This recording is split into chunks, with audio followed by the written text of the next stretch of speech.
What if the name Jesus Christ doesn't refer to one person, but two distinct beings, united in one divine mission? This idea may surprise and even upset many, but consider the scriptural evidence.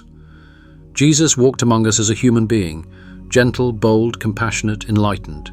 He taught with clarity and prepared himself for something sacred, something few have as yet experienced.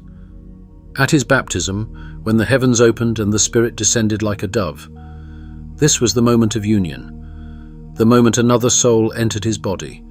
This other soul was that of the Christ, an entity far progressed beyond humanity at that time. It is interesting to consider that John the Baptist stated several times that he did not know who the Christ was, even though Jesus was his cousin. On one occasion he was told how to recognize him, "And I knew him not. But he that sent me to baptize with water, the same said unto me, Upon whom thou shalt see the Spirit descending, and remaining on him, the same is he which baptizeth with the Holy Ghost. And I saw and bear record that this is the Son of God." Who was it that John called the Son of God? Most assume it was Jesus, but there is another entity involved here. This was the Spirit that descended and remained in him. It is true that we are all sons of God, but the Spirit that descended upon Jesus was a highly evolved soul. This is the one who is the master of the Christ energy for this planet, who is given the official title of the Christ. This event was so overwhelming for Jesus that he immediately went into the wilderness and fasted for 40 days to adjust and commune with the presence. Jesus often referred to this higher entity as his Father. His disciples misunderstood and thought he was referring to God in the normal sense. Nevertheless, the understanding of the principle of divine possession, or of two entities in one body, helps us to understand some of the more ambiguous statements of Jesus. For instance, "If you had known me, you should have known my Father also. And from henceforth ye know him, and have seen him." Philip saith unto him, "Lord, show us the Father, and it sufficeth us."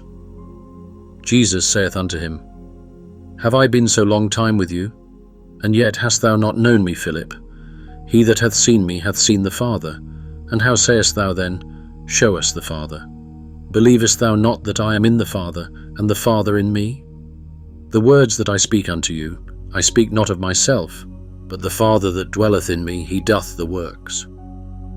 Jesus made many references like this, but the disciples were slow to understand exactly where or who the Father was. Jesus even went so far as to promise that the disciples could have the same experience of divine possession that he had. "If a man love me, he will keep my words, and my Father will love him, and we will come unto him, and make our abode with him." This is where it gets truly beautiful. That same promise isn't limited to Jesus. We also have the promise, "Behold, I stand at the door and knock. If any man or woman hear my voice, and open the door, I will come into him, and will sup with him, and he with me." One day, like Jesus, we too can say, "I and the Father are one." This isn't about worshipping someone outside of us. It's about following the same path of inner transformation that leads to a communion of souls. Because we too were born for a holy union.